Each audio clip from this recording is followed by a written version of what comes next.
Chapter 17. The being finished speaking and fixed his looks upon me in the expectation of a reply.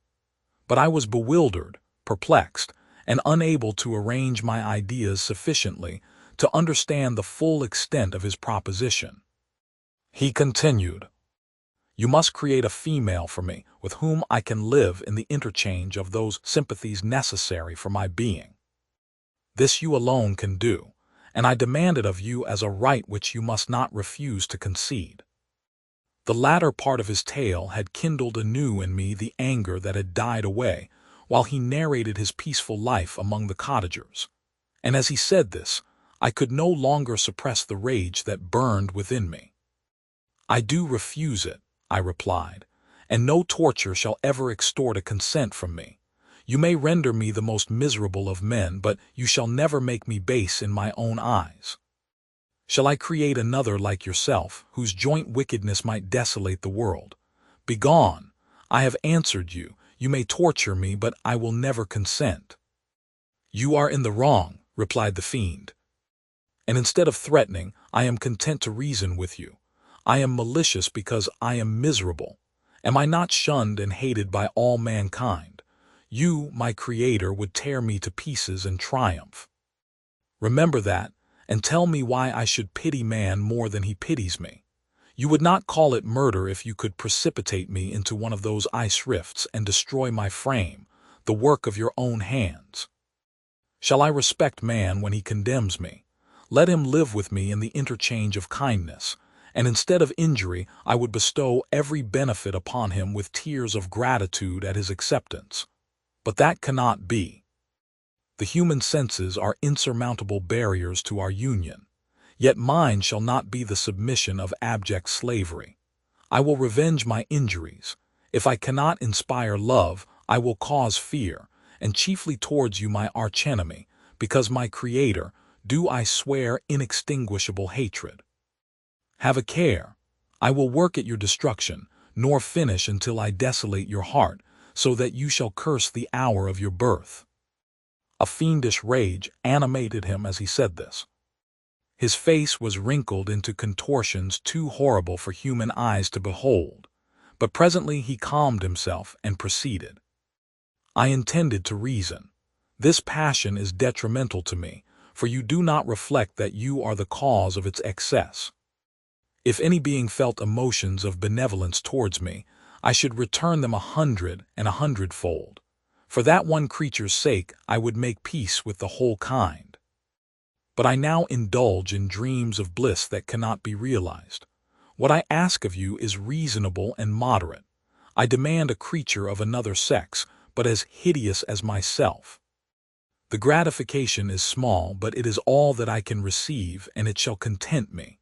It is true, we shall be monsters, cut off from all the world, but on that account we shall be more attached to one another.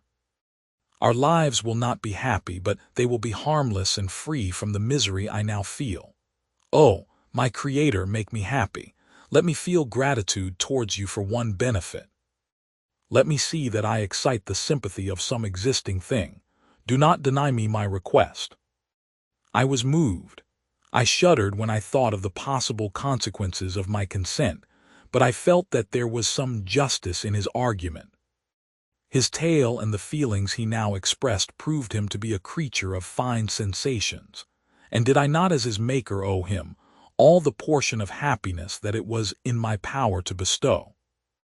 He saw my change of feeling and continued, "If you consent, neither you nor any other human being shall ever see us again.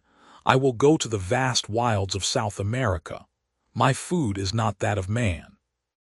I do not destroy the lamb and the kid to glut my appetite. Acorns and berries afford me sufficient nourishment. My companion will be of the same nature as myself, and will be content with the same fare. We shall make our bed of dried leaves. The sun will shine on us as on man, and will ripen our food. The picture I present to you is peaceful and human, and you must feel that you could deny it only in the wantonness of power and cruelty. Pitiless as you have been towards me, I now see compassion in your eyes. Let me seize the favorable moment, and persuade you to promise what I so ardently desire." "You propose," replied I, "to fly from the habitations of man, to dwell in those wilds where the beasts of the field will be your only companions. How can you, who long for the love and sympathy of man, persevere in this exile? You will return and again seek their kindness, and you will meet with their detestation. Your evil passions will be renewed, and you will then have a companion to aid you in the task of destruction. This may not be. Cease to argue the point, for I cannot consent. How inconstant are your feelings! But a moment ago you were moved by my representations, and why do you again harden yourself to my complaints? I swear to you, by the earth which I inhabit, and by you that made me, that with the companion you bestow, I will quit the neighborhood of man and dwell, as it may chance, in the most savage of places. My evil passions will have fled, for I shall meet with sympathy. My life will flow quietly away, and in my dying moments I shall not curse my Maker." His words had a strange effect upon me. I compassionated him and sometimes felt a wish to console him, but when I looked upon him, when I saw the filthy mass that moved and talked, my heart sickened and my feelings were altered to those of horror and hatred. I tried to stifle these sensations. I thought that as I could not sympathize with him, I had no right to withhold from him the small portion of happiness which was yet in my power to bestow. "You swear," I said, "to be harmless. But have you not already shown a degree of malice that should reasonably make me distrust you? May not even this be a feint that will increase your triumph by affording a wider scope for your revenge?" "How is this?" "I must not be trifled with, and I demand an answer. If I have no ties and no affections, hatred and vice must be my portion. The love of another will destroy the cause of my crimes, and I shall become a thing of whose existence everyone will be ignorant. My vices are the children of a forced solitude that I abhor, and my virtues will necessarily arise when I live in communion with an equal. I shall feel the affections of a sensitive being, and become linked to the chain of existence and events from which I am now excluded."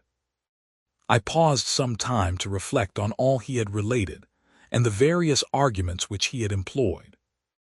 I thought of the promise of virtues which he had displayed on the opening of his existence, and the subsequent blight of all kindly feeling by the loathing and scorn which his protectors had manifested towards him. His power and threats were not omitted in my calculations. A creature who could exist in the ice caves of the glaciers and hide himself from pursuit among the ridges of inaccessible precipices was a being possessing faculties it would be vain to cope with. After a long pause of reflection, I concluded that the justice due both to him and my fellow creatures demanded of me that I should comply with his request. Turning to him, therefore, I said, "I consent to your demand, on your solemn oath to quit Europe forever, and every other place in the neighborhood of man. As soon as I shall deliver into your hands a female who will accompany you in your exile." "I swear," he cried, "by the sun and by the blue sky of heaven, and by the fire of love that burns my heart, that if you grant my prayer, while they exist, you shall never behold me again. Depart to your home and commence your labors. I shall watch their progress with unutterable anxiety, and fear not but that when you are ready I shall appear." Saying this, he suddenly quitted me, fearful, perhaps, of any change in my sentiments. I saw him descend the mountain with greater speed than the flight of an eagle, and quickly lost among the undulations of the sea of ice. His tale had occupied the whole day, and the sun was upon the verge of the horizon when he departed. I knew that I ought to hasten my descent towards the valley, as I should soon be encompassed in darkness, but my heart was heavy, and my steps slow. The labor of winding among the little paths of the mountain and fixing my feet firmly as I advanced perplexed me, occupied as I was by the emotions which the occurrences of the day had produced. Night was far advanced when I came to the halfway resting place and seated myself beside the fountain. The stars shone at intervals as the clouds passed from over them. The dark pines rose before me, and every here and there a broken tree lay on the ground. It was a scene of wonderful solemnity and stirred strange thoughts within me. I wept bitterly, and clasping my hands in agony, I exclaimed, "Oh, stars and clouds and winds, ye are all about to mock me. If ye really pity me, crush sensation and memory, let me become as naught, but if not, depart, depart, and leave me in darkness." These were wild and miserable thoughts, but I cannot describe to you how the eternal twinkling of the stars weighed upon me, and how I listened to every blast of wind, as if it were a dull, ugly siroc on its way to consume me.